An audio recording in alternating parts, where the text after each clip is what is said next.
Let no man deceive you by any means. Huwag ka nang padaya pa sa iba. For that day shall not come, except there come a falling away first. Ano yung falling away? Sa isang salita, apostasy. Ang sabi ng Bible, bago dumating ang Panginoon, magkakaroon muna ng laglagan. Makikita natin yan dito. Yung mga former na mga faithful, hindi na magiging faithful yan. Yung mga former na kaibigan mo, na nung araw masyadong matapat sa Panginoon, wala na yan. Tanong, gagayahin mo o mananatili ka? Ganun lang ka-easy yung question na yan. Yung katabi mo sa silya, na nag-aawitan kayong pare-pareho, nagpipray kayong pare-pareho, darating ang panahon, wala na yan. Tanong, gagayahin mo? Yun ang sabi ng salita ng Diyos. Huwag tayong magulat. Huwag kang mabibigla. Mangyayari yan. Bago dumating ang Panginoon, may magkakalasan dito.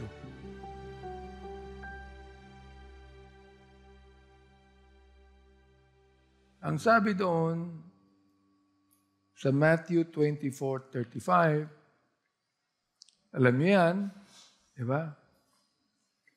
Heaven and earth shall pass away, but my word shall never pass away.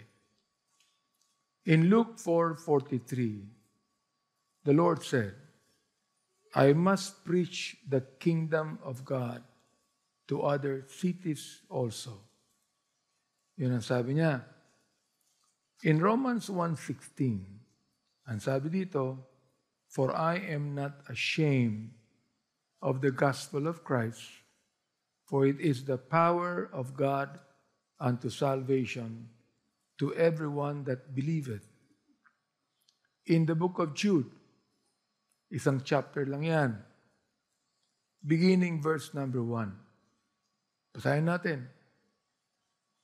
Jude, the servant of Jesus Christ and brother of James, to them that are sanctified by God the Father and preserved in Jesus Christ and called, mercy unto you and peace and love be multiplied.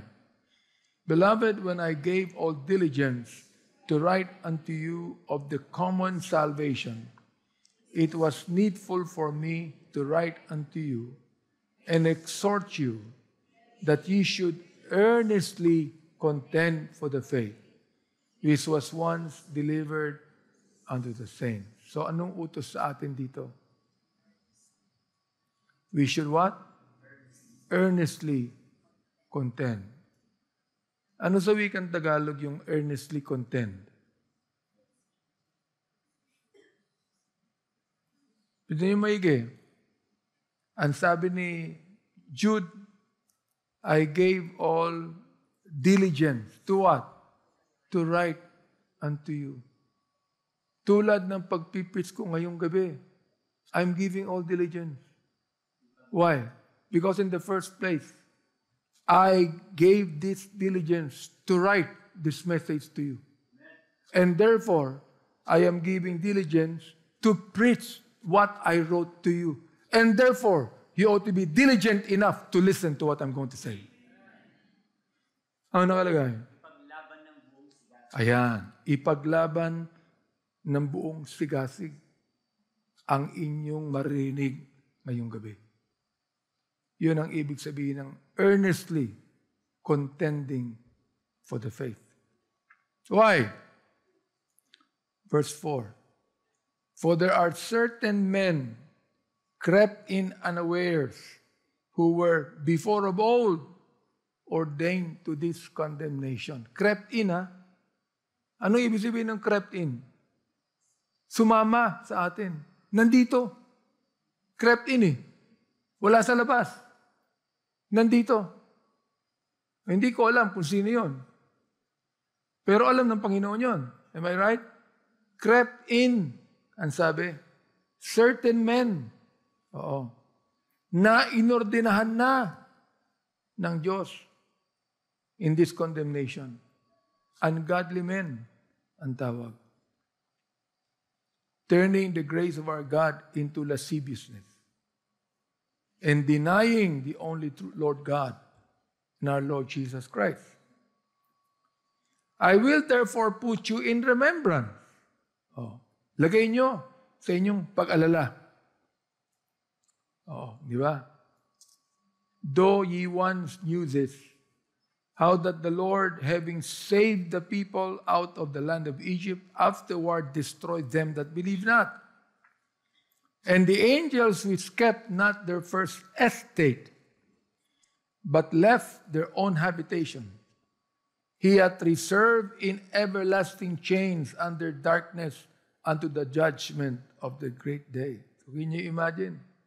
Tayo, binigyan pa tayo ng Panginoon ng lot of chances na makilala siya, di ba? Ang anghel, kapag nagkasala yan, that's it. Tapos na. Fallen angels na ang tawag sa kanila.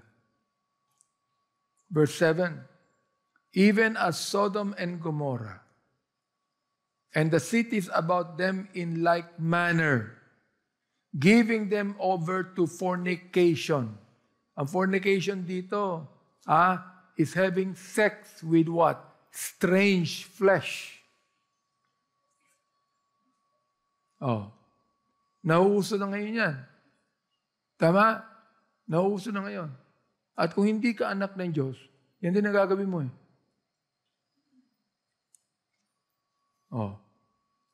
Going after strange flesh, ang sabi.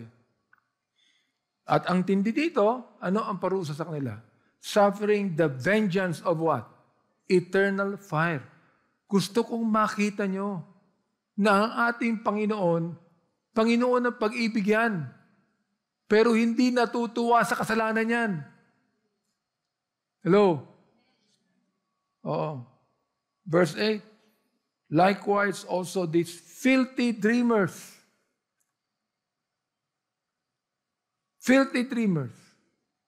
defiled the flesh, despise dominion, and speak evil of dignities. Tinimay ka, gusto kong intindihan nyo. Tagalugin mo nga, para lalo maintindihan ng lahat. Malalim po. Gayunmay, ang mga ito rin naman sa kanilang pagkagupiling ay inihahawa ang laman at hinahamak ang mga naghahari at nilalait ang mga pinuno. Ayun. Okay. Hinahamak ang mga naghahari, yung mga nangunguna. At nagsasabi ng masama. Saan? Sa mga pinuno. Sa mga pinuno. Hindi ba usong-usungin niya? Alright? Na hindi nangangahulugan, kahit na tayo ay ayaw ng korupsyon, wala kang karapatang magsalita ng masama sa namumuno. Yan sabi ng Bible . Yet Michael, the archangel, yan ang pinaka-deputy ng ating Panginoon. Na nung araw, yan ang deputy ni Lucifer. Ano sabi? Michael the archangel, when contending with the devil, he disputed about the body of Moses. Ito, makikita nyo. Hindi niya kaya ang kapangyarihan ng dyablo. Sapagkat kahit na ang dyablo, tinanggal ng Panginoon yan sa kanyang kaharian, hindi tinanggal sa kanya ang kanyang kapangyarihan. Nandun pa rin lahat ng kapangyarihan ng dyablo. Huwag kayong magbibiro. Nandun pa rin lahat ang kapangyarihan ng dyablo. Na ang si Michael the Archangel, wala na lang siyang magawa. Kundi what? To rebuke. To rebuke. Yun na lang magagawa niya . Verse 10, but this speak evil of those things which they know not, but what they know naturally, as brute beasts, in those things, they corrupt themselves. Napakatindi ng sinulat ni Jude, di ba? Isang sulat lang yan. Pero ang tindi, kung nauunawaan nyo, at mauunawaan nyo through the Holy Spirit yan. Unawain nyo na ngayon. Kaya ang sinabi, woe unto them. Aba. Ano yung woe? Apo, aba. Aba. Ibig sabihin niya ng woe unto them, kawawa naman sila. Kaawa-awa itong mga taong to. Oh. Why? For they have gone in the way of Cain. Ibang mensahe yan. Meron tinatawag na the doctrine of Cain. Oh. Meron tinatawag na the way of Cain. Parang si Balaam din yan. Iba namang mensahe na aking pwedeng ibigay sa inyo when it comes to that. And run greedily after what?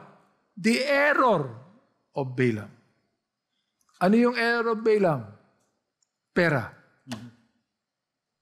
The love of money. Yan ang error ni Balaam. Pinagbibili niya ang kanyang prophecy. Oo. And perish in the gainsaying of Kore. Anong sabi ni Jude in verse 12? These are spots. Ano sa Tagalog yun? 12. Ang mga ito'y pawang mga kasiraan. Kasiraan. Spots in your feast of charity. Pagkasama nyo yan sa eklesiya, ito'y kasiraan. Saan?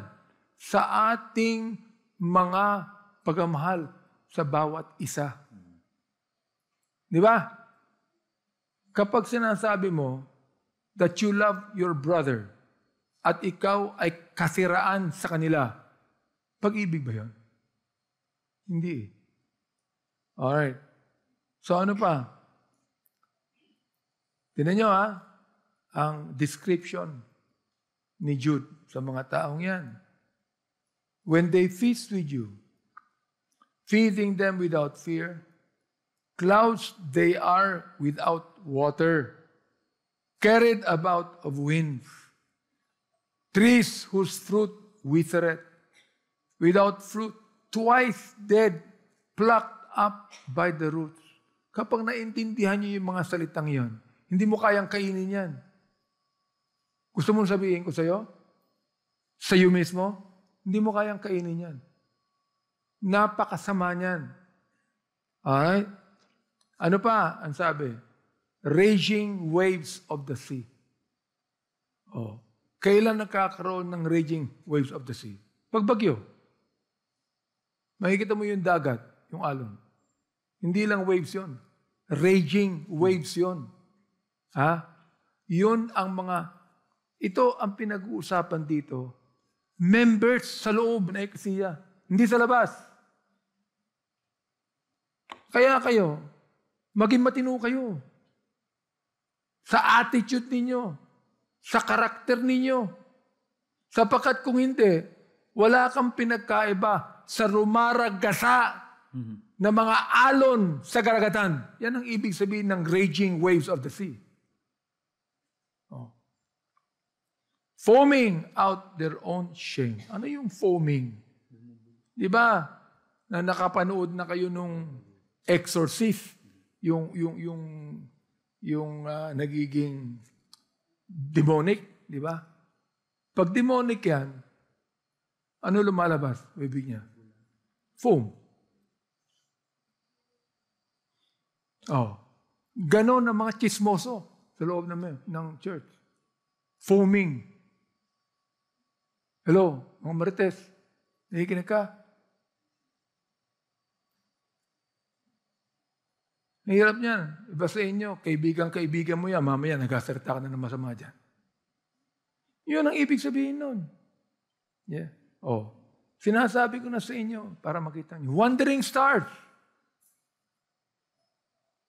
To whom is reserved the blackness of darkness forever. Kaya sinasabi ko sa inyo, ito, kaninang umaga, may demonstration tayo ng pag-ibig ng Diyos . Kapag hindi nakikita sa buhay natin yan, hindi ka save . Kahit na MBBE ka pa, naka-reserve na ang kaluluwa mo. Sa blackness of darkness forever. naka-reserve na yan. Hindi ko pwedeng sabihin sa inyo kung sino o kung ikaw yan. Malalaman mo na lang pag hindi ka talaga naligtas. Hindi talaga nagbago buhay mo. Ako araw-araw tinitanong ko yung sarili ko. Talaga ba nagbago ko? Hello? Talaga bang nagbago ako? Talaga bang naligtas ako? Kinakailangan. Kaya ang sabi ni Apostle Paul, examine yourselves. Di ba? Whether ye are in the faith.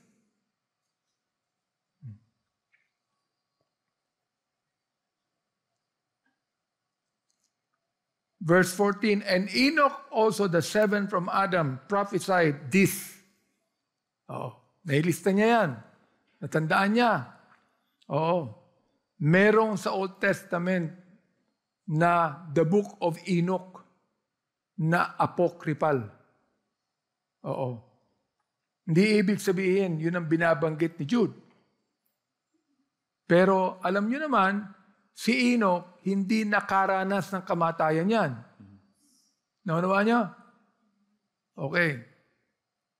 Verse 15.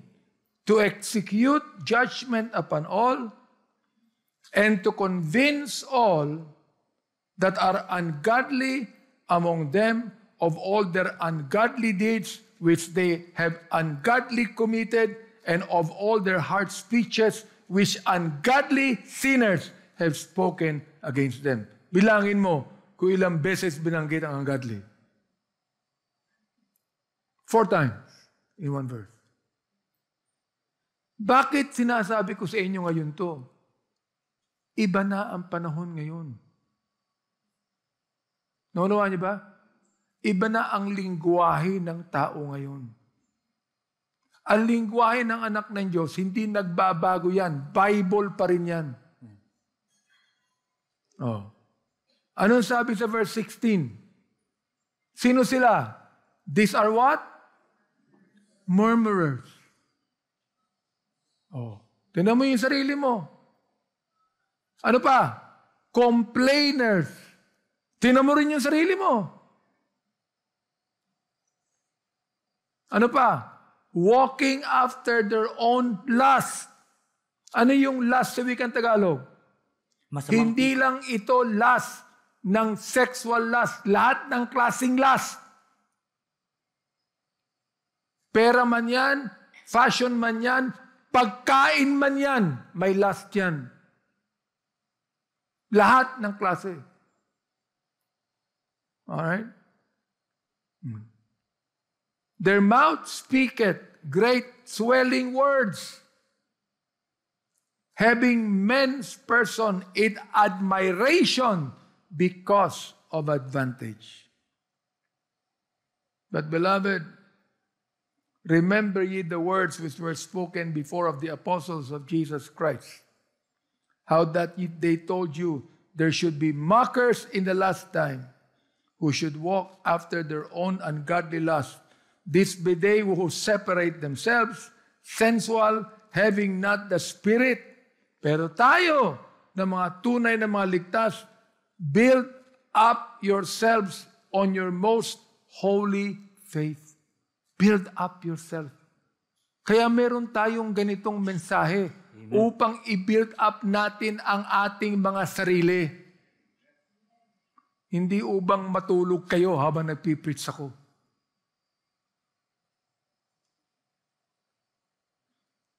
And then it says, keep yourselves in the love of God, looking for the mercy of our Lord Jesus Christ unto eternal life. O hindi ba palaging sinasabi ang tungkol sa pag-ibig ng Diyos? Amen. Keep yourself in the love of God. Yan ang sabi.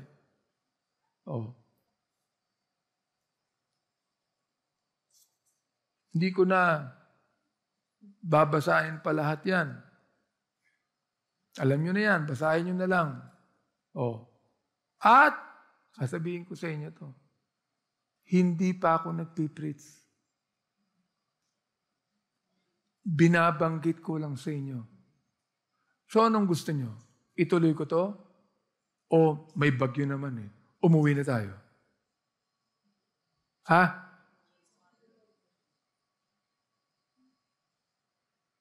Kayong mga binabanggit ni Jude, ng mga complainers, ayaw nyo nang ituloy ito. Tinatamaan ka eh.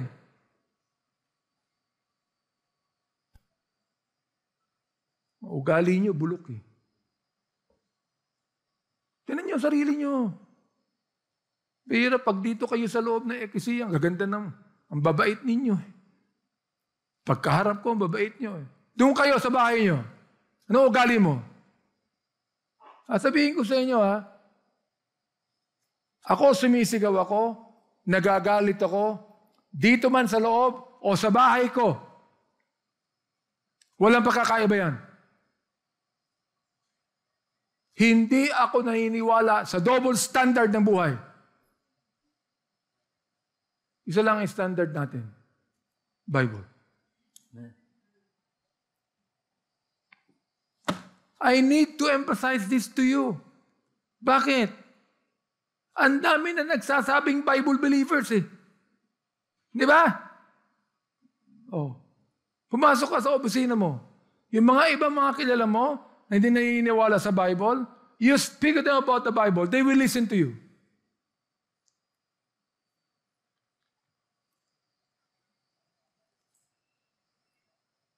Pray tayo. Heavenly Father, may you now please bless our time together as we talk about your word tonight. Speak to our hearts this evening, Lord, as you have spoken to me. In Christ name I pray. Amen. You may be seated, please. The gospel was of great importance during the time of Christ and the apostles. Walang pagbabago yan. Kung ang gospel, napakahalaga ng panahon ni Kristo, lalo pa kaya ngayon sa ating panahon. Amen ba? Kaya dapat, araw-araw sa buhay mo, pumapasok ka sa school, sa trabaho, sa negosyo, o sa grocery, whatever it is. Dala mo ang gospel ng Panginoon. Kaya nga, 4 na tracts na ang ginawa ko eh. Ako lahat ang sumulat nun eh. Alam nyo? Dali mo. Ibigay mo yan. Nakapag-witness ka na. Napakahalaga ng gospel ng Panginoon. Bakit? Sa iyo lang eh. Testimony mo lang, hindi ba? Mahalaga na eh. See?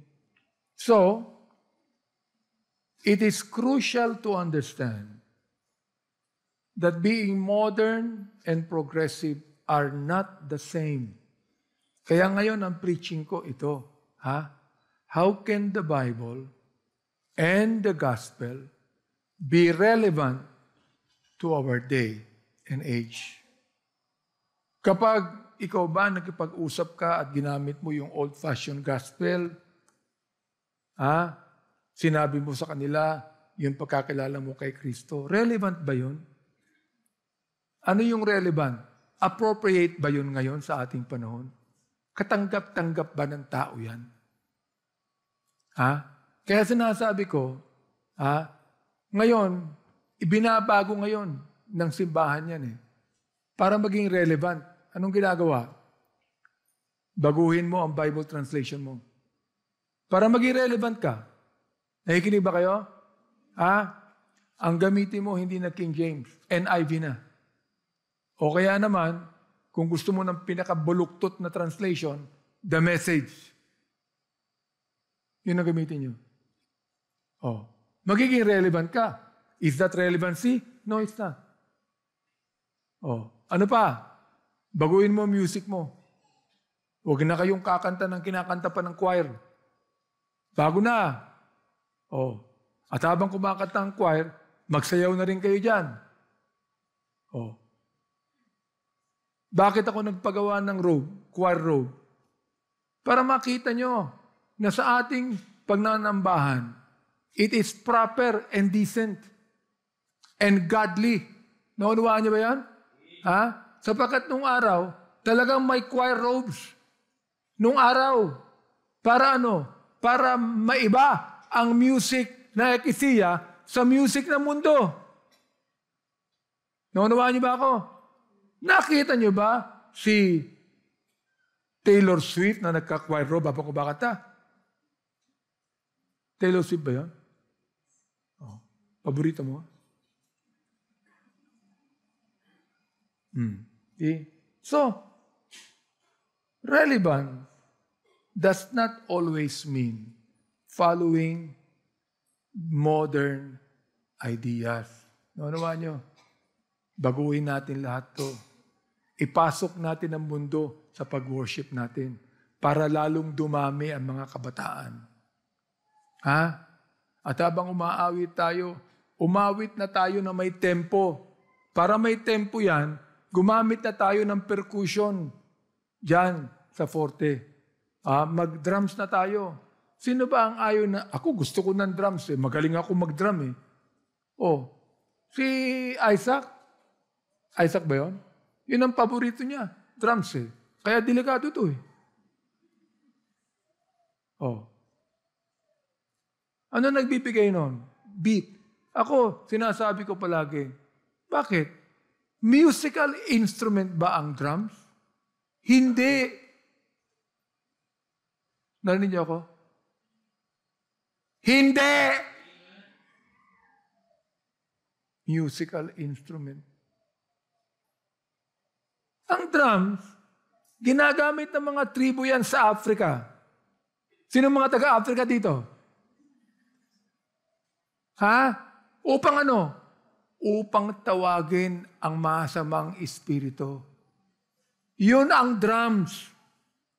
That's the reason why we're not using drums here. We do not need any percussive tone.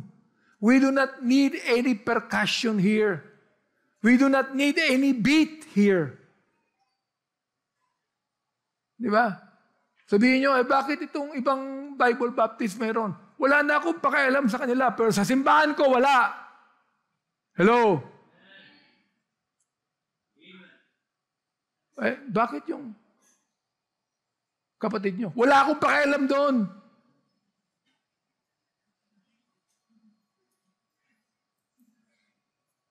Sinabi ko natin, tinanong ako eh. Bakit? Porque ba pareho kaming abante? Pareho-pareho ang utak namin? Iba.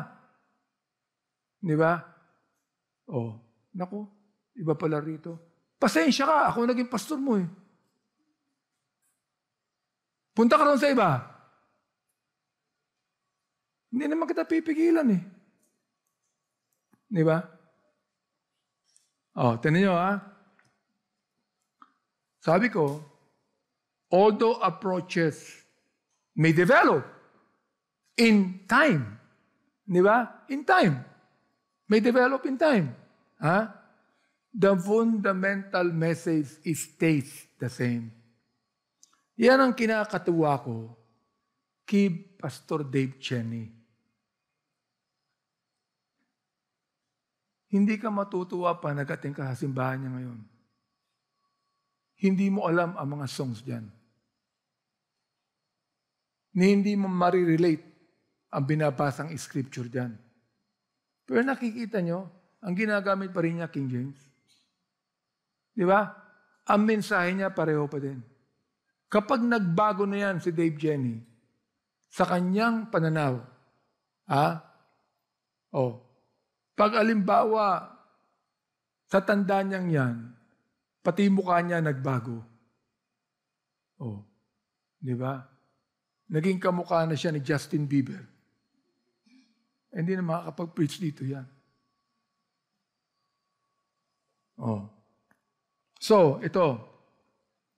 This brings up the question of how we can preserve the continuity of our message. Naunawaan nyo? O tanong. Sa preaching ko, mayroon akong binago. Ako ba'y relevant pa din? Relevant ba? Naintindihan nyo ba? Appropriate ba ang preaching ko? Di ba? Yun ang ibig sabihin nun. Oo. Sinasabay ko yung preaching ko sa nangyayari sa mundong ito. Kaya kinakailangan I'm properly informed. I'm properly informed. Kaya nga sa library ko, sa pag-aaral ko, lahat ng klaseng magazine, hindi kasama ang Playboy sa Penthouse, ha? Nandyan yan. For me, to be properly informed. Nagbabasa ako para maging relevant ang sinasabi ko sa mga tao ngayon. Amen ba? Meron ako bagong binili libro eh. Anong pangalan ng librong yun? Secular yan. Saan ko binili? Doon sa isang bookstore sa States na ang pangalan Barnes & Noble. Barnes & Noble. Ano yung librong yon? Kalimutan ko yung pangalan. It's a secular book. And it's a good book. Kasi ako, pag umibili ako ng libro, tinitingnan ko muna kung ano yung pananaw ng author. Naunawaan niyo ba ako? Huwag ka lang basta-basta porque maganda ang title, bibilin mo na. Basahin mo muna. Sino bang author nito? Ano ba paniniwala nito? Saan ba galing ito? Saan ba nag-aral ito? Saan ba ang pananaw nito? And then binabasa ko din yung mga comment ng ibang nag-comment sa libro. Yun muna. Binabasa ko yung prologue, binabasa ko yung preface, binabasa ko yung intro. Tapos yun, nabasa ko na.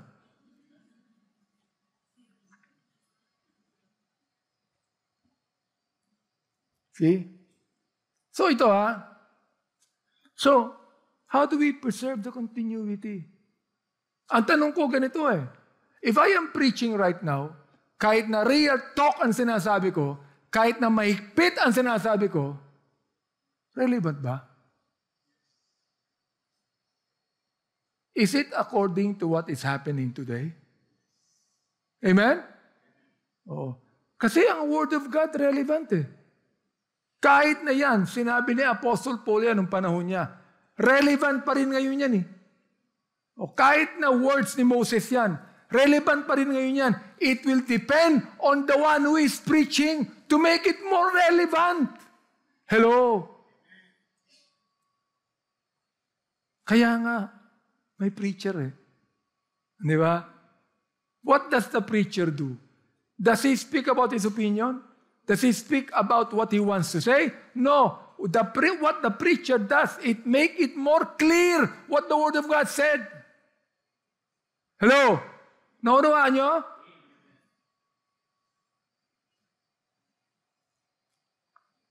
Finding balance sa mga buhay natin, vital yan. But how can we achieve it? Alam nyo, ito physically speaking, pag medyo may edad ka na, hindi na balanse yung lakad mo Tama mali? Mga matanda. Kahit na nung ikaw, 40 years old pa lang, talaga ang lakad mo, straight. Hindi na Nawawala ka na ng balance. You know what I'm saying? But still, it is up to you how to achieve a balance.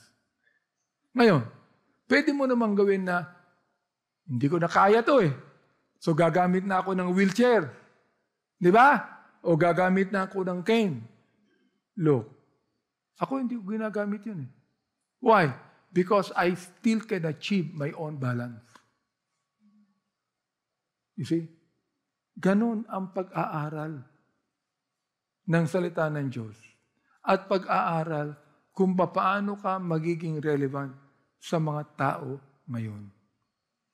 Kaya nakikita nyo, usong-uso yung sinasabi nating communication gap. Am I right? Generation gap. Di ba? Kayong mga matanda. Pero dito sa atin, meron ba ritong communication gap between you and me? Meron bang generation gap dito between you and me? Look, as I can teach properly to old people like me, I can also preach properly to young people like you. And I can be relevant. Kahit na kayong mga elementary at high school, makinig ka. Makinig ka. Di ba? So, finding balance in our lives is vital. And the question is, how can we achieve that? Kaya gusto kong makinig ka kasi hindi lang nakukuha yan sa pag-upo dyan. Naunawa niyo ako? Kinakailangan, pakinggan mo to, namnamin mo, i-digest mo. Di ba pag kumakain ka, anong ginagawa mo sa pagkain? Sinusubo mo, tapos nalulunok mo na? Hindi. Nilalasahan mo muna. Naunawaan niyo ba ako?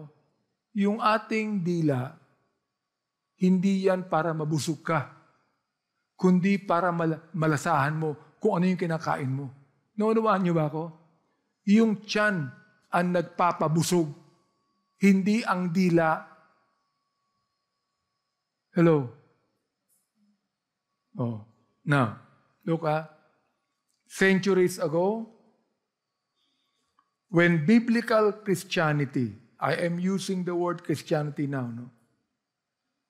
When biblical Christianity came first to America, especially along the East Coast from Europe, people were receptive to the gospel. This openness was due to its newness and the persecution many had endured in Europe. Hindi ba ang mga tao palaging interesado sa bago? Uy, bago to. Uy, ngayon ko lang narinig to. Hindi ba? Pero pag araw-araw mo nang narinig yan, nagsasawa ka na eh. Alam nyo ba na sa Amerika, ang unang mga Kristiyano ron, Baptist.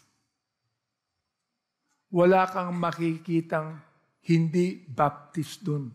Baptist ang nauna ron. Kaya nga ako, naaasar ako eh. Bakit? Sapagkat yung mga mahihirap na Pilipino, pupunta ron sa Amerika, mga Katoliko yan. Ako, nga, nagpipers ako ron sa church ng kapatid ko. Sabi ko, kayo ba nauna rito? Kayo ba nag-build ng California? Oh. Bakit may San Francisco? Bakit merong San Francisco? Doon nagpuntahan ng mga tao sapagkat may gold doon eh. Ang tawag doon, gold rush. Naunawaan niyo ba? Doon nagpuntahan ng mga tao. Kaya sabi ko, andito ka na ba, Ernest? Noong nagkaroon ng gold rush sa San Francisco? Wala. Nandito ka na noong nagkaroon ng homosexual rush sa San Francisco. You did not do anything in the States. You just got the blessing of the first people here that were blessed of God. And the reason why America was so blessed, because the people that went there were cheerful givers and they were blessed of God. They were faithful to God. Anong ginawa ng mga modern na mga tao ngayon? Ninakaw ang blessing na yan. Tapos sasabihin mo sa akin, Amerikano ka? Sira pala ulo mo eh. Oh. Ngayon, sabi ko,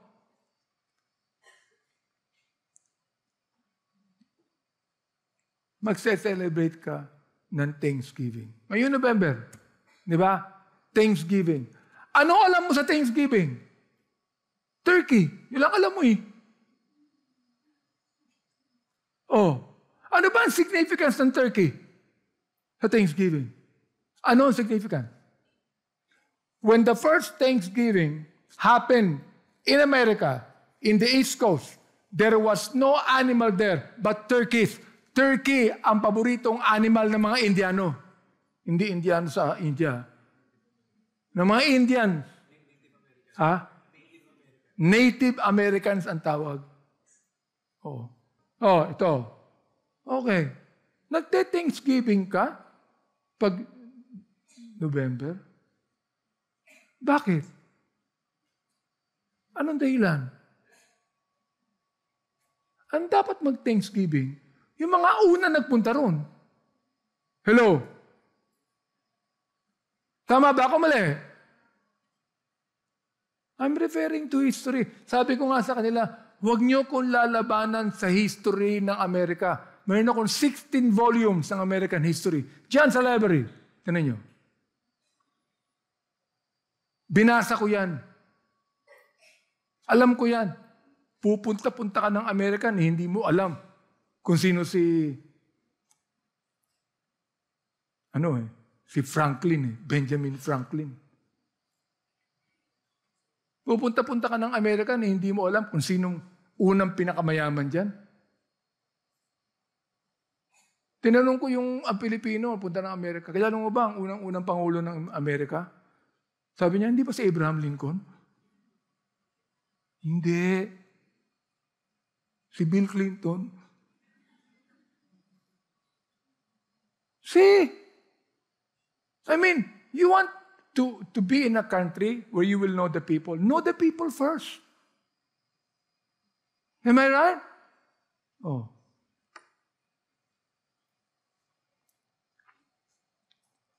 Ito. So, yan. When biblical Christianity first came to America, especially along the East Coast from Europe. Ano yung East Coast?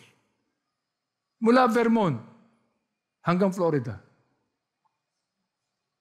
New Hampshire. Kasama yan. Boundary ng Canada. Kasama yan. Bakit ko alam? Napuntahan ko yun eh. Nag-drive ako hanggang Vermont. Alam niyo ba kung ano yung Vermont? Wala. Kakabahan ka na pag nagmaneho ka ng gabi dyan. Wala ka na makikita. Madilim. Malamig. Oo. I drove that. Vermont, New York, Massachusetts, Rhode Island, Connecticut. All of those places. I drove all that. Doon nagsimula ang Amerika. Sa East Coast. Ano yan? Oh. Pennsylvania, for example. Bakit Pennsylvania ang tawag doon? Because the first governor of Pennsylvania was William Penn. And William Penn is a congregational. Oh. Biblical Christian yan. Alright? Pero ngayon, ano ang Pennsylvania? Pennsylvania today is a blue state. Pero nung tumakbo si Donald Trump bilang Pangulo, nanalo si Donald Trump dyan. Blue state yan. Ano ibig sabihin ng blue state sa Amerika? Liberal na state. Pero nanalo si Donald Trump dyan. Bakit? Lahat ng mga Amis. Sino yung mga Amis? Mga pinsan ng mga Baptist yan. Oh. Na kapag nagpunta ka ng Pennsylvania, saan yun? Lancaster, di ba? Pennsylvania, yung mga Amis, kahit na bago ang kotse mo, gumagamit pa din yan ng horse and buggy. Oh. Sa kanila naman, bago yung horse. Bago yung buggy. Dinala ko tatay ko dun eh. Sabi ko, tayo, lika, masyal tayo sa Amis community para makita mo how they lived before. Hindi mo lang natuwa ang tatay ko. Nakita yung poso. Sabi niya, yan pa pinapakita mo sa akin? Sabi ko, ang dami niyan eh. You know? Sino nakapunta sa inyo sa Amis community? Isa. Oh.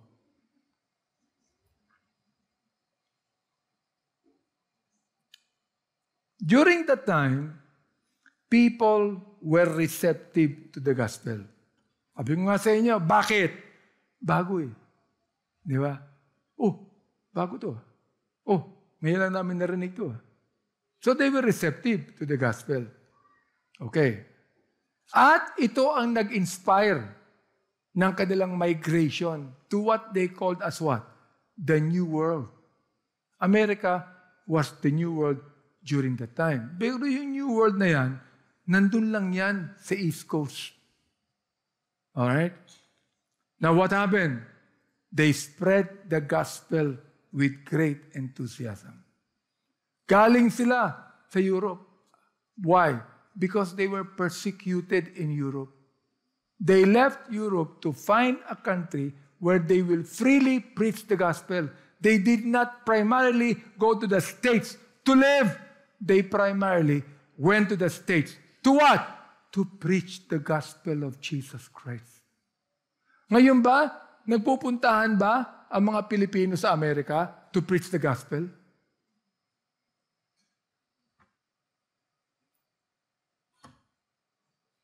You see? So in contrast, today, nakikinig ba kayo? Kinig kayo. Hirap sa inyo, bahay kubo lang alam nyo eh.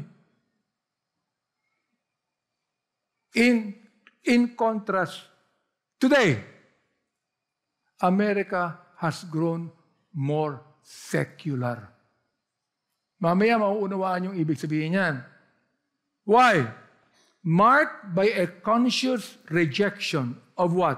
Of the gospel. Luma na eh. Oh. I have preached in New York, in New Jersey, in Connecticut. I have preached there. Sa mga lugar na yan, na mga building nila, 200 years old na, nakatayo pa. Andun pa ba ang mga members for 200 years? Wala na eh. Iba na eh. Pero yung mga building, nakatayo pa. I was invited to speak in Yale. Pero bata pa ako nun eh. Hindi ko nakikita yung tawag doon, yung honor to be invited as a symposium speaker sa Yale. Can you imagine that? Hindi ko pa alam yan. Napakasimple ng buhay ko nung araw. Nireject ko. Can you imagine? Nireject ko yan. Oh, I'm busy. I'm busy. Di ba? Oh. Can you imagine I'll be speaking to more than 400 theological students in Yale University? Makakatanggap ka ng plaque of distinction yan from Yale. Di ba? At dun sa Yale, nilibot ko yan eh. Harvard, nilibot ko yan. Lahat ng mga nakalagay doon, sa Harvard, sa Yale ng mga buildings, mga lumang building, verses yan sa Scripture. Lahat ng mga pangalan doon, mga preacher ng mga evangelicals and Baptists, like D.L. Moody, like Jonathan Edwards, like Charles G. Finney. Oo. Yan ang mga pangalan doon. Tanong, ngayon ba naniniwala pa yung mga taong doon? Tungkol sa gano'n? Hindi na eh. Masyado ng sekular ang Harvard. Sinabi ko na sa inyo in the past, Harvard is started as a Baptist theological school. Baptist yan. Ang unang presidente ng Harvard, Baptist yan. Ngayon, wala na. Nakakalungkot, di ba? Secular na eh. Bakit? Luma na ang gospel. Naiindigan namin yan eh. Yun ang kinakaba ko. Kapag matagal nang andyan ang gospel, hindi na pinapaniwalaan ng tao na 6 out of every 10 American na hindi saved, sasabihin sa iyo kung paano masave. Sabihin sa'yo.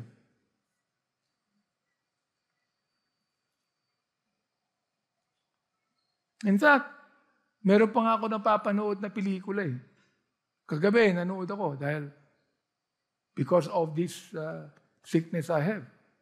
Gising ako ng alas 2, ng alas 3. Hindi ka na makatulog. So pinapanood ka. Pinanood ako. Ang pangalan ng pinaro ko, A Time to Kill eh. Oh. Mahagaling pa yung mga artista eh. Ano ang last song nila? Gospel song.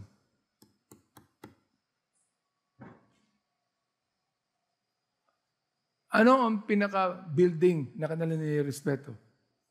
Ha? Maliban sa court. Church. Why? Yun ang buhay ng Amerikano nung araw eh. You see? Pero ngayon, wala na. Tulad nung speaker ako sa isang church sa Belleville, New Jersey. First Baptist Church yan. Yan ang unang-unang Baptist Church doon. Ilan yan? 228 years. Speaker ako. Wednesday night. 15 mahatanda nandun. Oh. Kinakanta ang song na He Lives. Pero para mga patay na ang kumakanta. Ang song leader, senior citizen. Ang pianist, senior citizen. Oh. Ano ang time signature ng He Lives? Ha? 6-8? Oh, 6-8. Anong kanta nila? Ha? Andun ako eh. Oh, chorus. He lives. He lives. Mamamatay na eh. Oh. Christ Jesus lives today.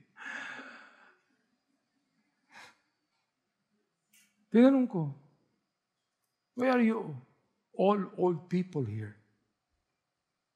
Where are the young people? Anong sabi sa akin? They're in New York, Pastor.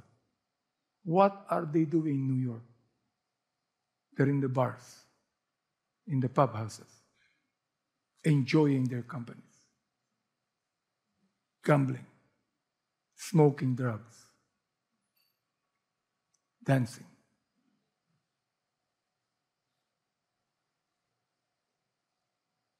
I'm so glad dito sa atin sa Ecclesia, almost evenly divided ang tao. May senior, may junior, may BYI, may yapis. Lahat ng klaseng tao, mula doon sa babies hanggang sa pinakamatanda, nandito. Pero sa maraming mga churches sa Amerika, wala ka nang makikitang kabataan. Unless otherwise. Malaking simbahan ang inaatinan mo. Tulad nino, ni Joel Osteen. Tulad nino, ni Rick. Sino yun? Rick Warren. Malaking simbahan yan. 1,000 yan. Joel Osteen averages 20,000 in Sunday school.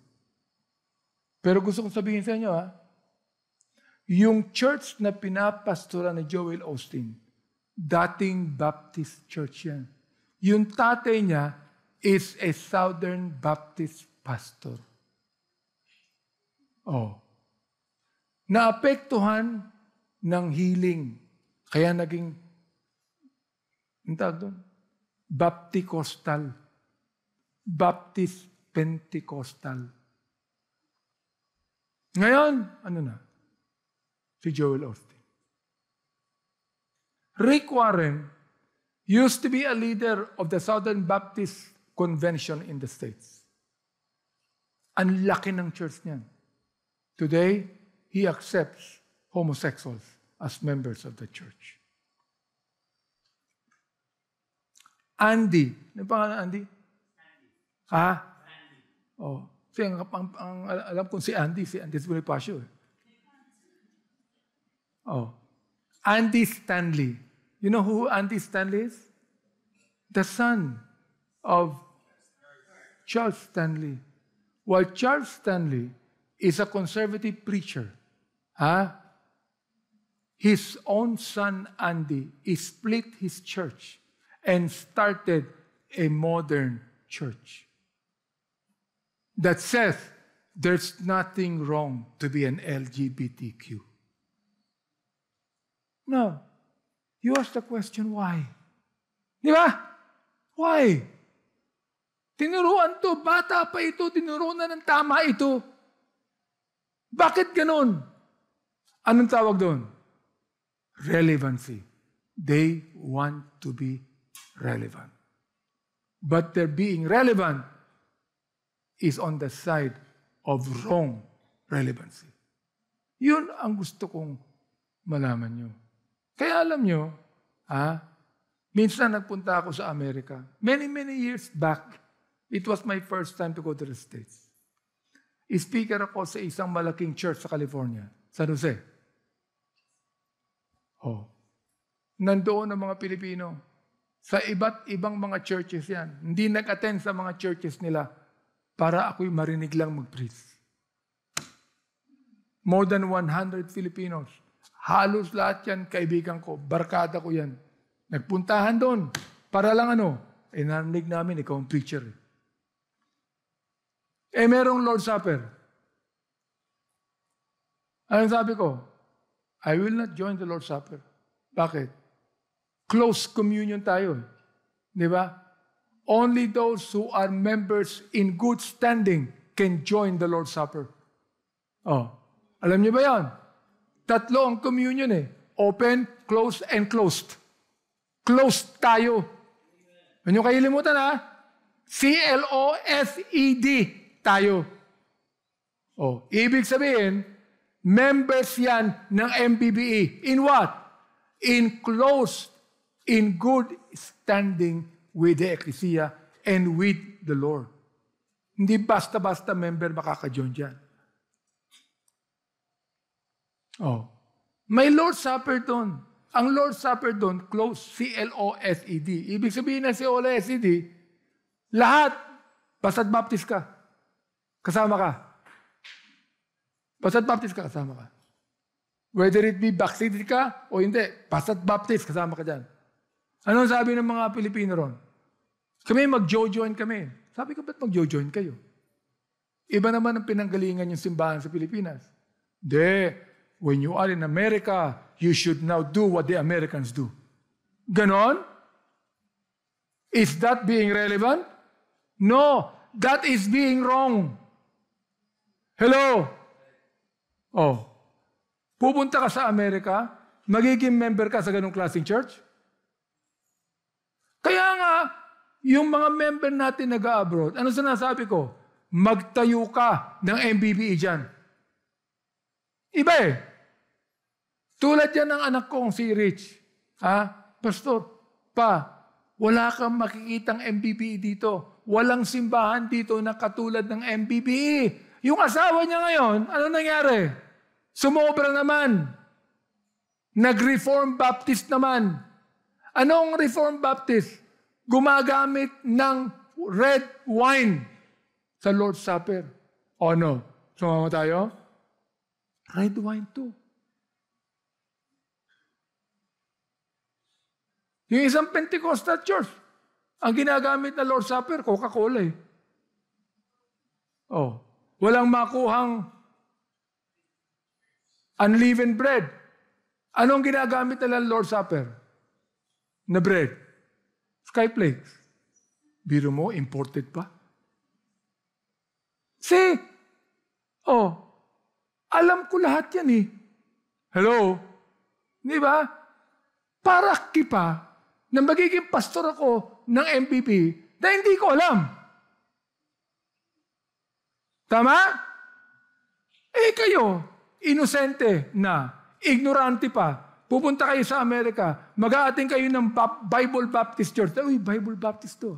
Ang dami dun Pumunta ka ng Tennessee, mula Virginia, mag-drive ka. From Virginia to Tennessee, mag-drive ka. Every mile, may Baptist church yan. Every mile, wala kang makikitang Roman Catholic yan. Puro Baptist yan. Pero karamihan ng mga Baptist yan, paano yan nakapagsimula? Split. Ini-split ng associate pastor ng simbahan. Nagtayo ng panibago. Pero nakakatuwa, di ba? I mean, napunta ako doon, tuwan-tuwa ako eh. Can you imagine, every mile may Baptist church dyan? Tuwan-tuwa ako eh. Wala kang makitang Quiapo Church? Wala kang makitang Santo Domingo Church? Wala eh. As in, wala. Natutuwa ka. Pero hindi mo alam, iba-iba na ang doktrina ng mga Baptist na yan. Why? Anong issue? Relevancy. That's the issue.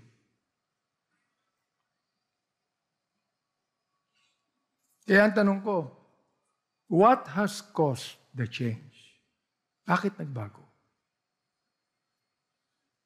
Bakit nagbago? Bakit?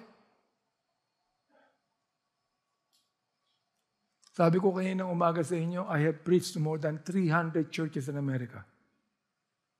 But if I go back there and go to those churches again, I can only preach to some of them, not even 20.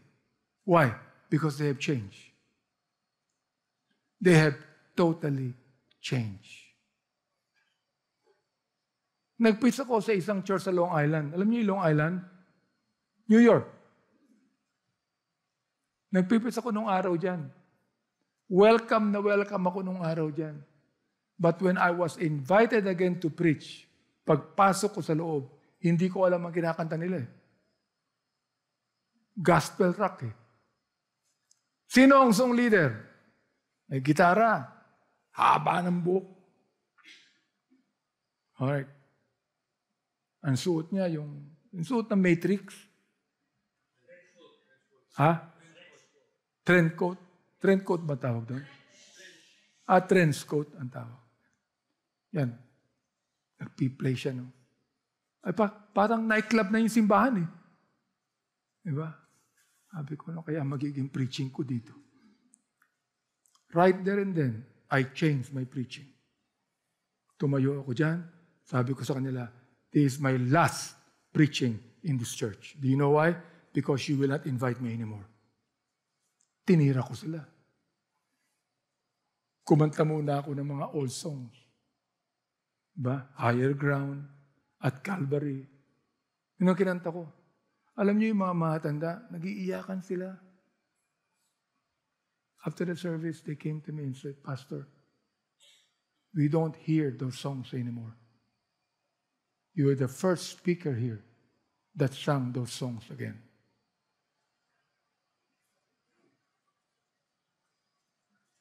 Ano issue? Relevancy.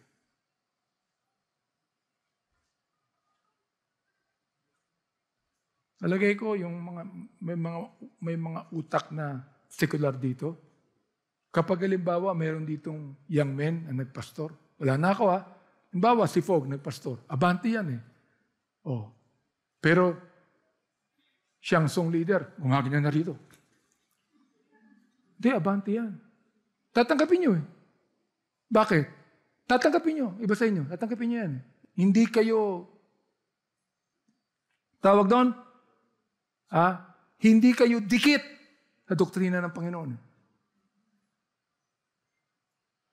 Masyado kayong dikit sa leadership. Nakakalimutan nyo na mas mahalaga ito.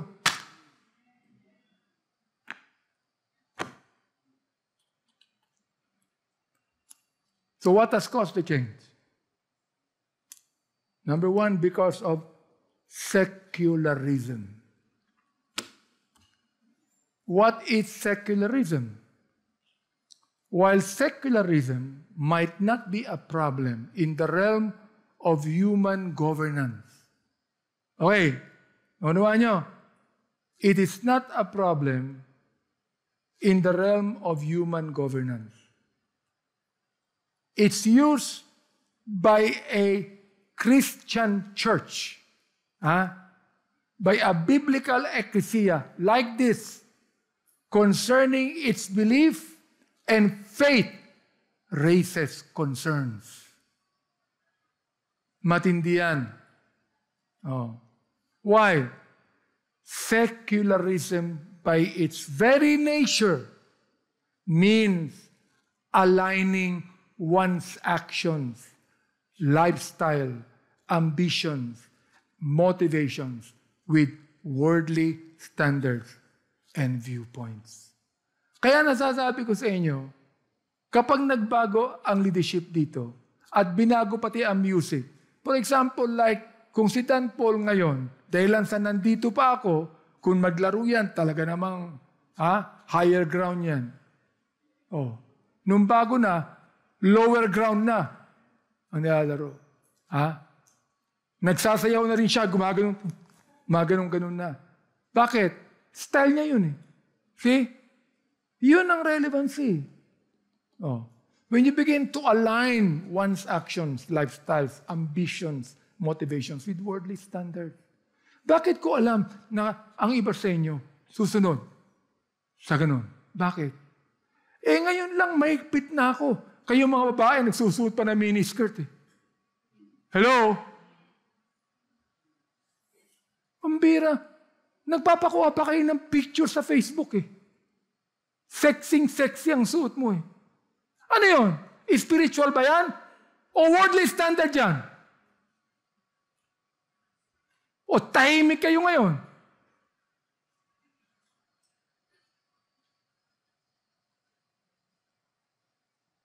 Tama ako, mali.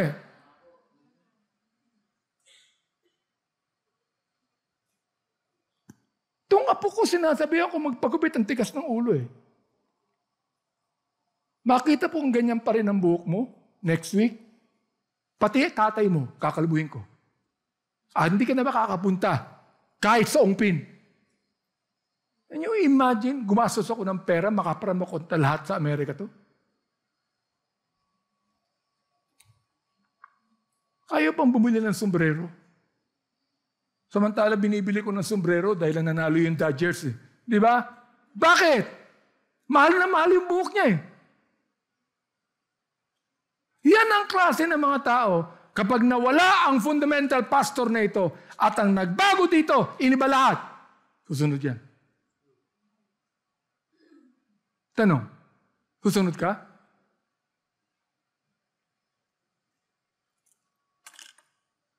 Sunog ginawa ng Panginoon ng building na ito. Na kapag wala na ako dito, susunod kayo sa modern style ng worship.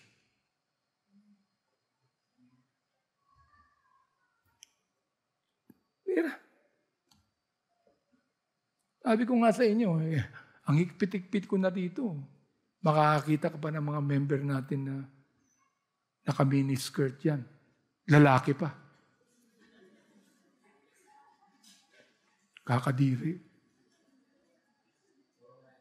Kita ka pa ng mga member sa kasal na wala pang, tag doon, sleeveless pa ang suot. Oh. Kunyari, tatakpan pa yung, di ba? Meron pang belo, di ba? Tatakpan pa yung mukha.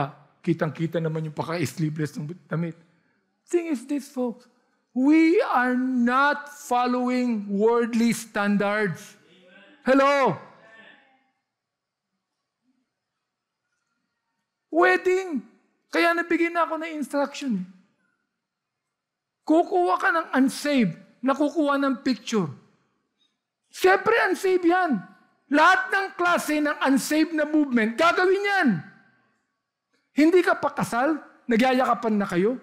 Hindi pa kayo kasal, naghahalikan na kayo. Sino nagsabi yan? Ganito ang arte mo. Yan. Ngayon, kung ikaw, fundamental Baptist ka, biblical Baptist ka, mamimili ka ng kukuha ng picture. Mamimili ka sa lahat ng gagawin mo. Naunawaan niyo ba ako? Kaya nakikita niyo kahit dito, pinapasubmit ko yan ng entourage.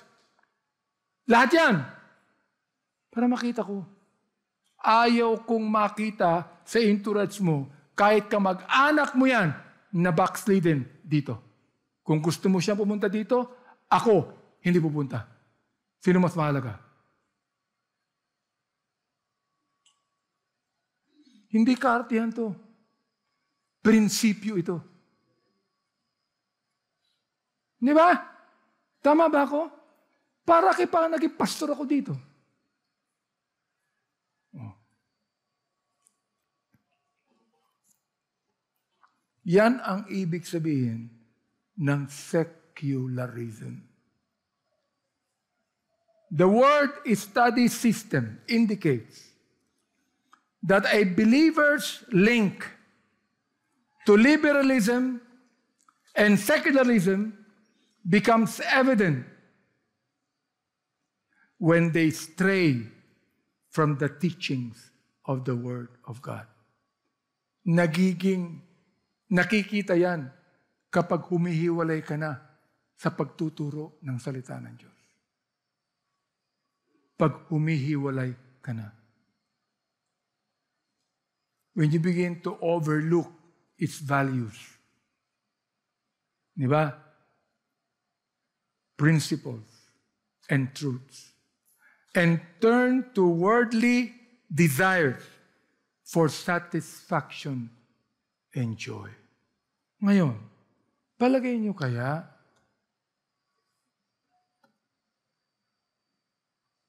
iba tayo?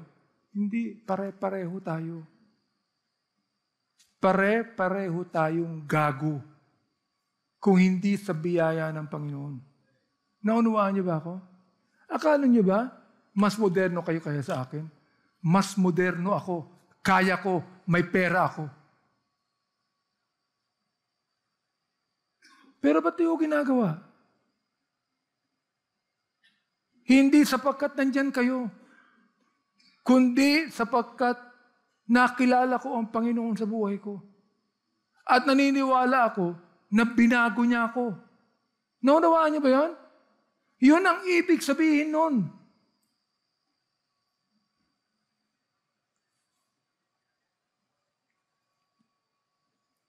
Tignan niyo, ang 2 Peter chapter 2, verse 20.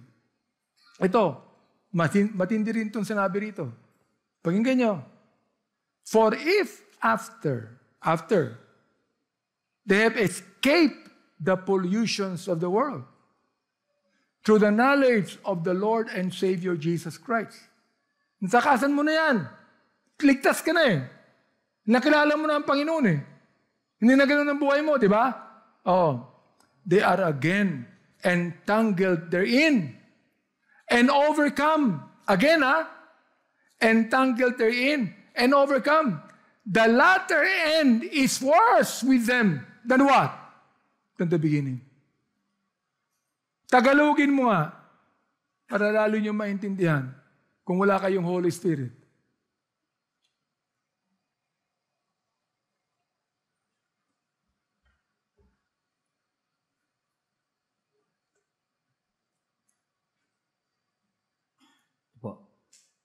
Sapagkat kung pagkatapos na sila'y makatakas sa mga pagkahawa sa sanglibutan sa pamamagitan ng pagkakilala sa Panginoon at tagapagligtas na si Jesucristo, ay muling halubiluhan sila. Entangled therein. At madaig niyaon. And overcome. Ay lalong sumasama ang huling kalagayan nila kaysa ng una. Latter end is worse with them than the beginning.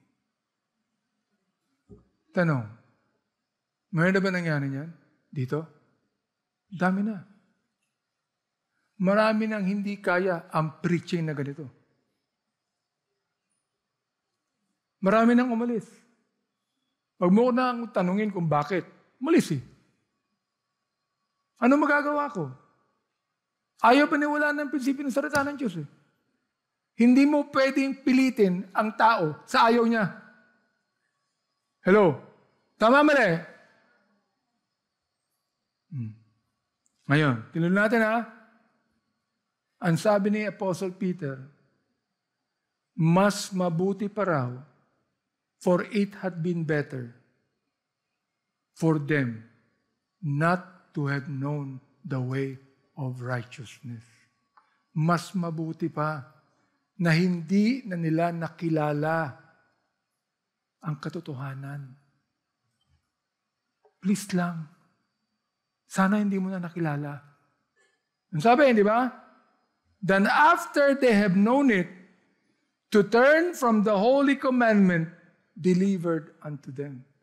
Malinaw, di ba? Malinaw ba? Hindi.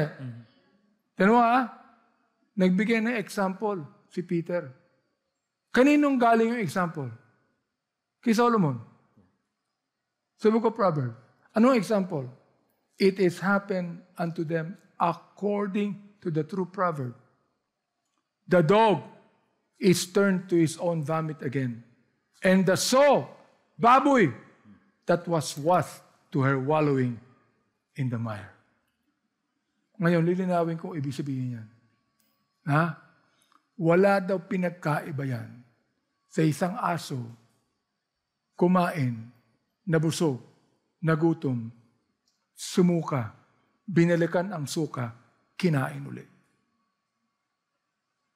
Yan ang tao na matapos tumanggap ng katotohanan, tumalikod. Mga aso, tumalikod na kayo. Baka may panahon pa. Ano pa sabi? Tulad daw yan ng baboy.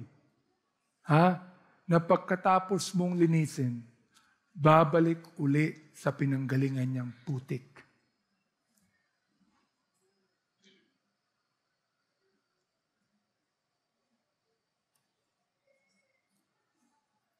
Hindi ako yan, Bible yan. Naunawaan niyo? Bible yan. Kaya sabi ko, makinig kayo. Mahirap to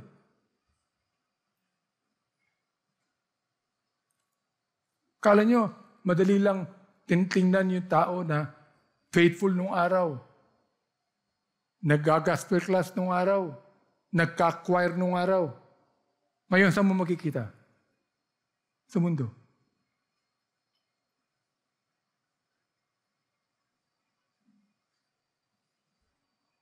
Alam niyo yan. May mga kabag-anak kayong ganyan dito Di ba? Na na-save. Asan na ngayon? Mga anak mo. Kapatid mo. Pinsan mo.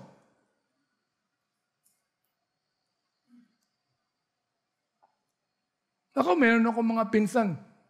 Member ng Loud House. Nagbalik sa kanilang mga ugali. Kahit na ano pang message sa akin yan, hindi ko pinapansin yan. Ang sabi ko sa kanila, umiwalay ka sa Panginoon ko, hindi ka makakakuha ng anuman sa akin. Ano yun? Ibig sabihin nun, pinangabayaan mo na sila? Hindi. Prinsipyo yan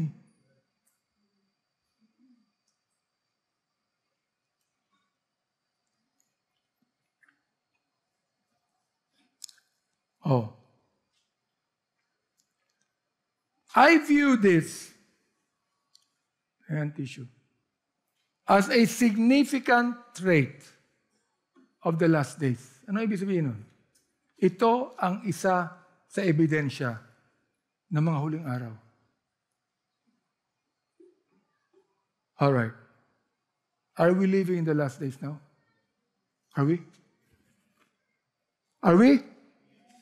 Yes, we are. Pag hindi ka pa naniniwala dyan, tuktukin kita sa ulo dyan. Alam mo na Alam mo na last days to Hindi ka pa naniniwala? Diba? Ano nakalagay? Sa 2 Thessalonians 2, 1-4. Now we beseech you, brethren, pinapakiusapan ko kayo, mga kapatid. Yan ang sabi. By the coming of our Lord Jesus Christ and by our gathering together unto Him, that ye be not soon shaken in mind or be troubled, neither by spirit, nor by word, nor by letter as from us, as that the day of Christ is at hand. Let no man deceive you by any means. Huwag ka nang padaya pa sa iba. For that day shall not come, except there come a falling away first. Ano yung falling away? Sa isang salita, apostasy. Ang sabi ng Bible, bago dumating ang Panginoon, magkakaroon muna ng laglagan. Makikita natin yan dito.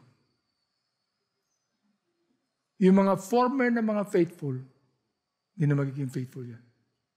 Yung mga former na kaibigan mo, na nung araw masyadong matapat sa Panginoon, wala na yan. Tanong, gagayahin mo? O mananatili ka?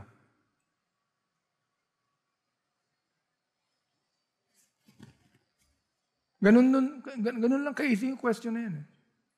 Di ba?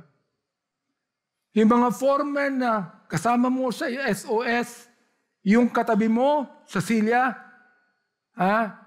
na nag-aawitan kayong pare-pareho, nagpipray kayong pare-pareho, darating ang panahon. Wala na yan. Tanong, gagayahin mo?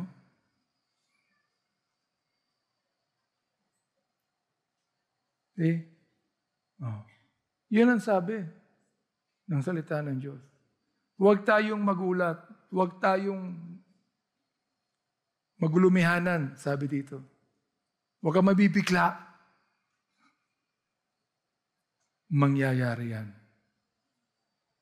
Bago dumating ang Panginoon, may magkakalasan dito. Hindi ko alam kung sino. Di ba? Hindi ko alam kung ikaw. I don't know. But I'm telling it to you right now. May magkakalasan dito. At ang problema dyan, mahal mo yung mga taong yan. Mahal ko yan . Di ba?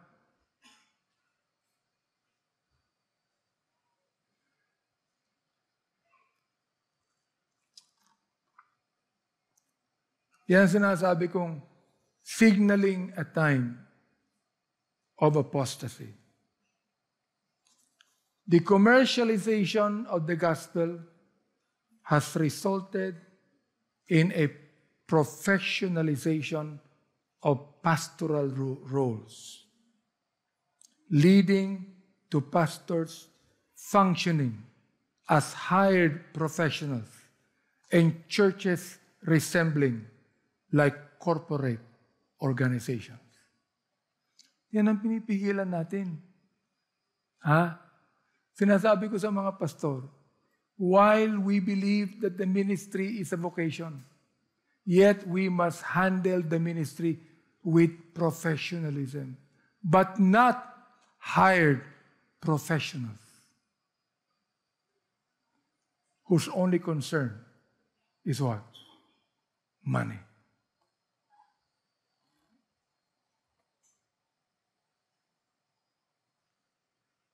Alam niyo ako, maganda ang support ko ngayon dito. Pero wala pa kayo dito. Nagsimula ako ng support ng 10 piso isang linggo. Palagay niyo kaya, kung ang utak ko pera, mananatili ako?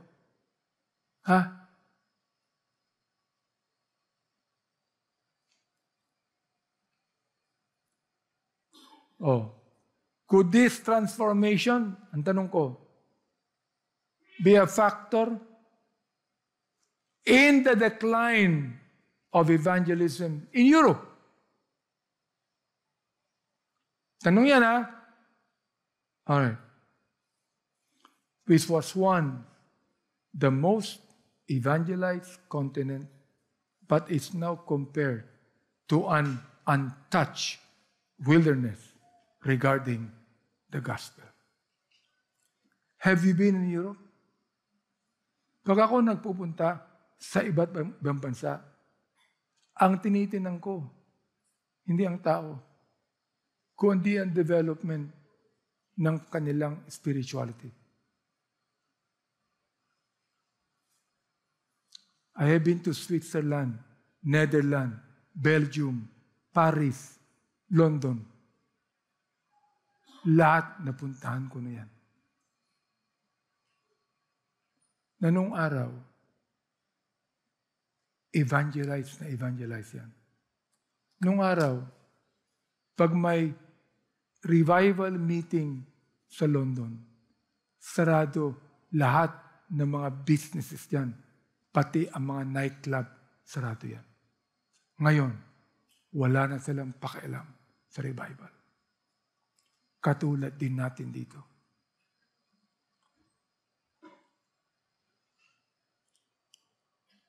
Magkakaroon tayo ng revival meeting dito. A 15-day revival meeting. Titinan ko kung sino uunahin nyo.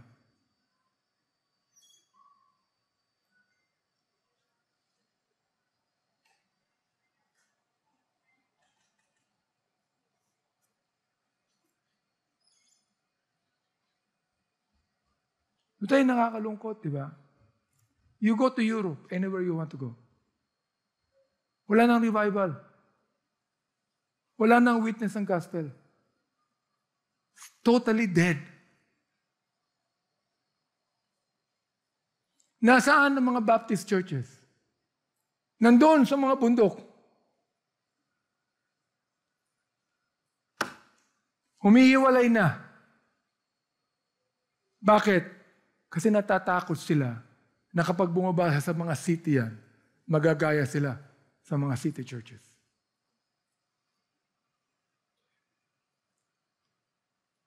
Sad. Sad na yung bang natutuwa ka because dumating ang gospel sa Pilipinas. Na-save kami, pamilya namin. 1949, na-save ang lola ko. 1949, na-save ang tatay ko.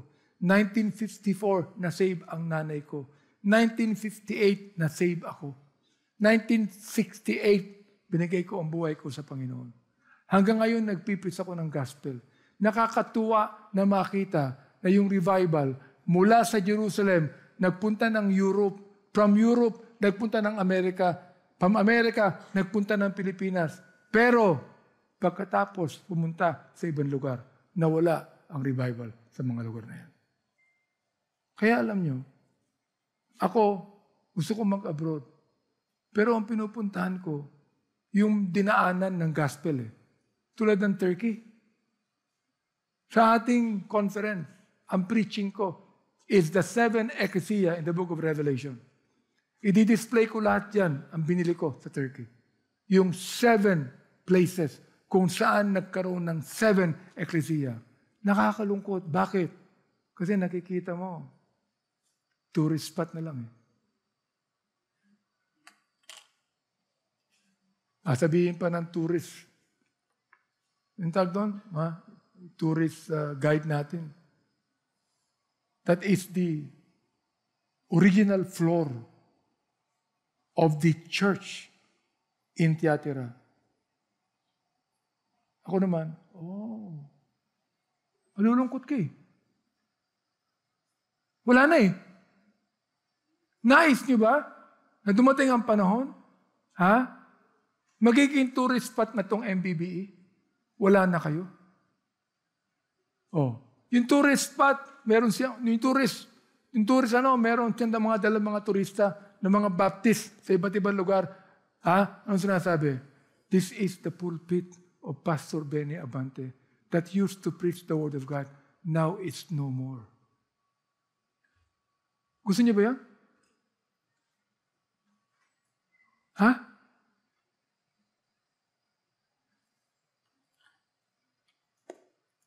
I don't want that to happen, folks. Kaya siguro hindi pa ako pinapauwi ng Panginoon sa langit Para maituro ko pa sa inyo to May iba sa inyo, kung ikukumpara ang pagiging Baptist ko sa inyo, may mga gatas pa kayo sa labi. Wala pa kayong alam Baka akala nyo.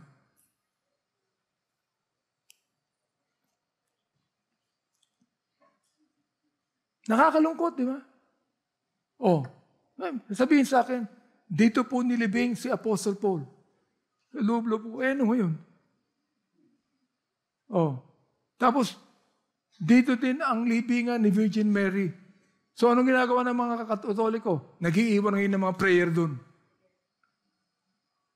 Pati misis ko, nag-iwan din ng prayer. Ay, hindi. Di ba? Ang hirap. Nakakalungkot. Nakakadismaya. You know, there's nothing wrong with beautiful church buildings. And the MPPE building like this is one of the most beautiful in the world. And I praise God for that. The Lord has given us enough resources to build this kind of building. But I do not want this building to become museums later on. I do not want this building to become tourist attractions later on. But the very people that built this building is no more. And the ones that are here are no longer believing what we used to believe. What is the issue? Relevancy.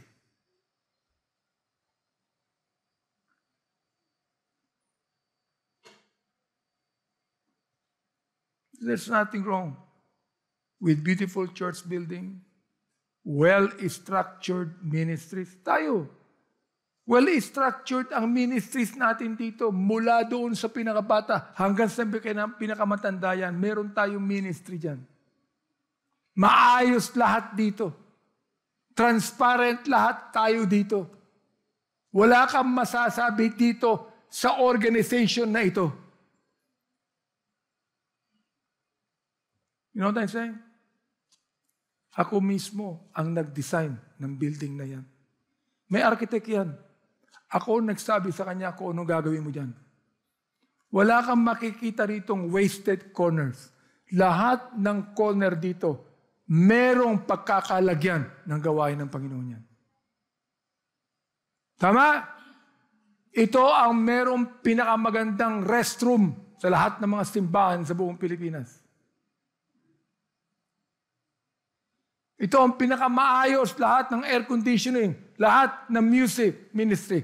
Lahat, maayos lahat yan. Tama mali? Bakit? Sabihin ko na, nandito ako. Ang nakakatakot niyan, pag wala na ako.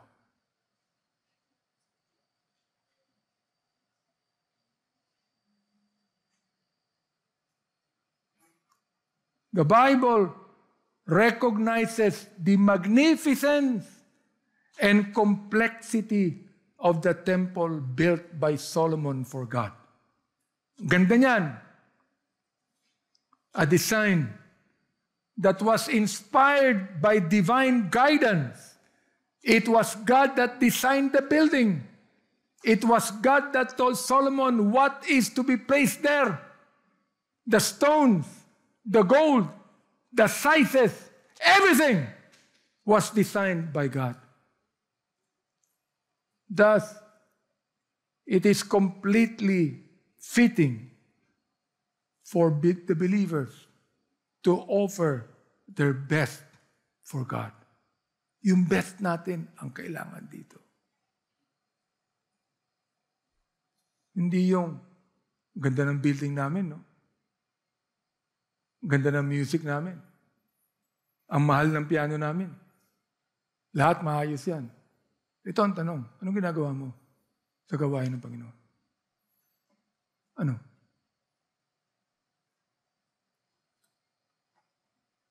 Nakikisama ka sa ganda ng building. Para yung sinabi ng anak ko yan. Wala ka namang, ano sabi? Ha? Wala ka namang inambag dito. Nakikisama ka lang, maganda building namin. Ano ba inambag mo rito? Ha?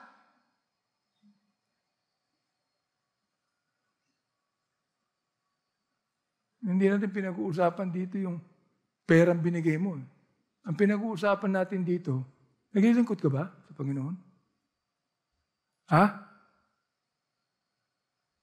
Are you serving God?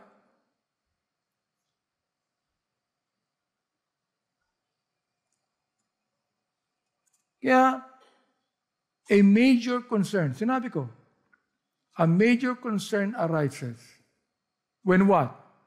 When the message of Christ is weakened or altered by worldly influences. Naunawa niyo?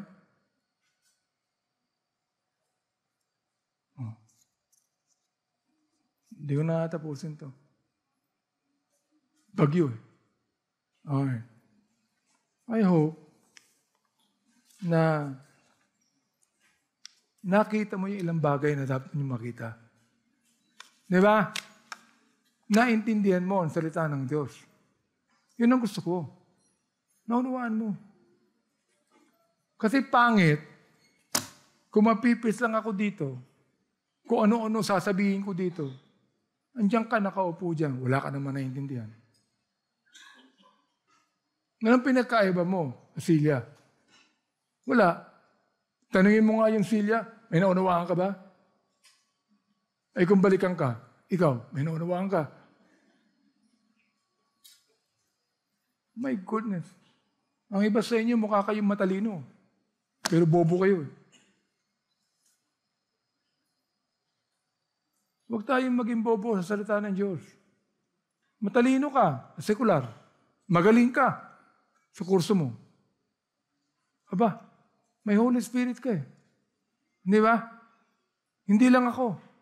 May Holy Spirit ka. Dapat marunong ka din sa salita ng ating Panginoon. At sumusunod ka. Hindi yung parang Katoliko ka dyan. Nag-a-attend ka ng misa. Ni yung misa, hindi mo naintindihan kung bakit. Let's not do that. Di ba? Oh. Sabihin mo,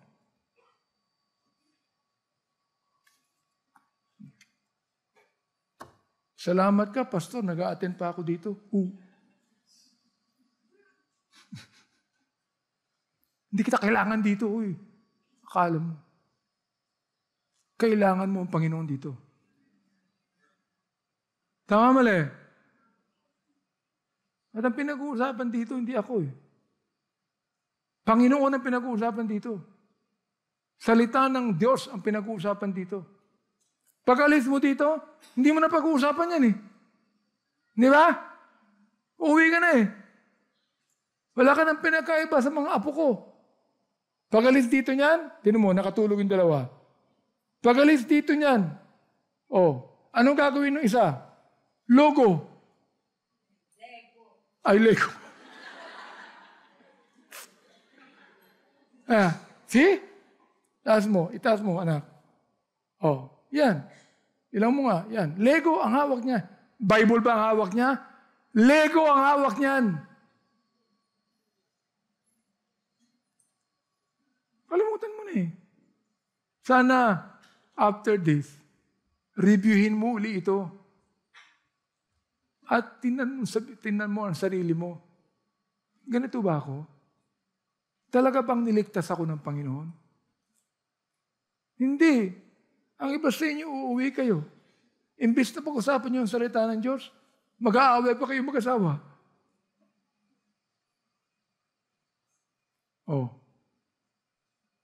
Anong pag-aawayan niyo?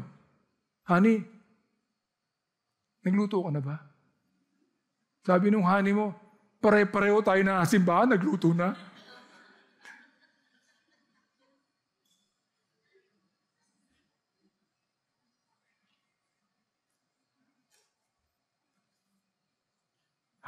Honey ka pa dyan, ha? Kailanman hindi ko tinawag ang misis kong honey. Am I right, ma? Kahit kailan, tinawag ko siyang darling. Darling.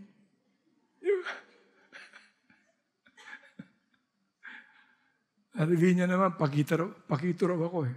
Ano yung pakito? Pakitang tao. Alright. Now I trust that you have learned something tonight. I trust that you will review your faith. Amen? you will refresh your memory. That you will examine what you have believed. Sinabi ng Bible yan. Examine yourself whether ye be in the faith. Try mo nga, na nakalagay yun.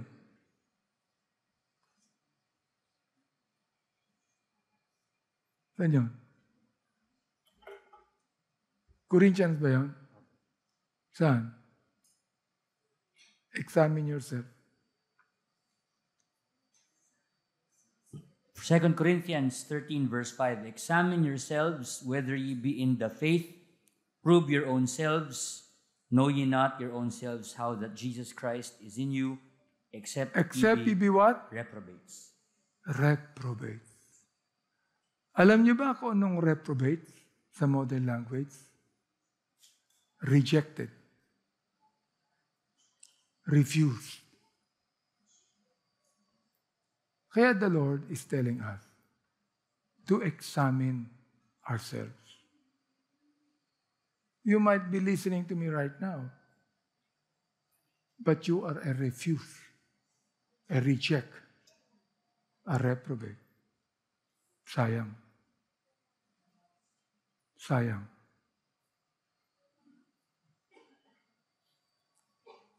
So stand.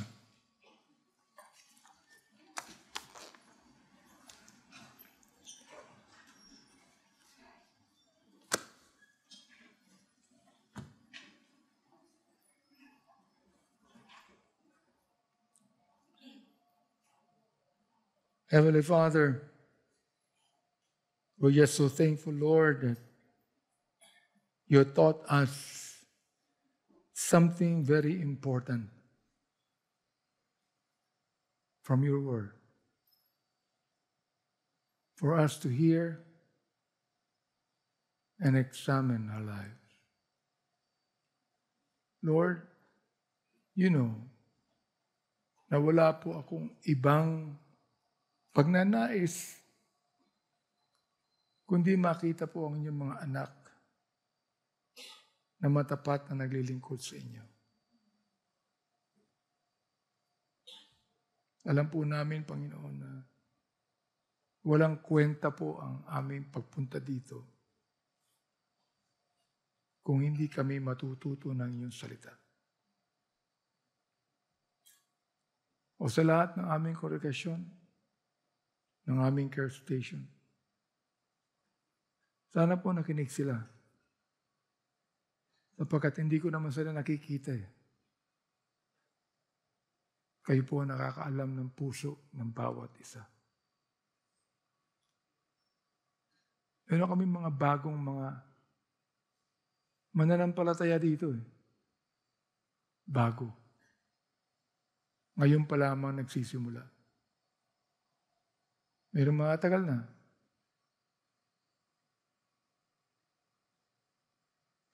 Merong dito na lumaki. Sana naman, Panginoon, pakiusap ko. Huwag niyo po kaming tantanan. Kausapin niyo kami. Ipadama niyo sa amin ang inyong presensya. Sapagkat nais namin,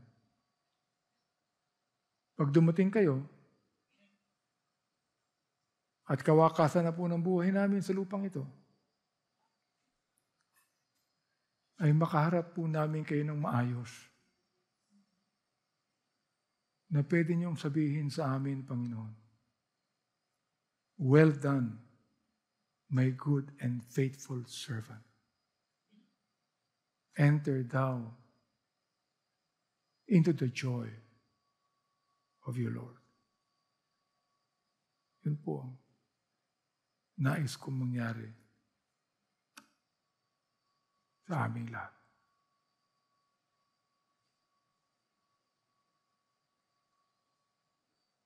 Ito pong aking dalangin sa pangalan ng Jesus. Amen.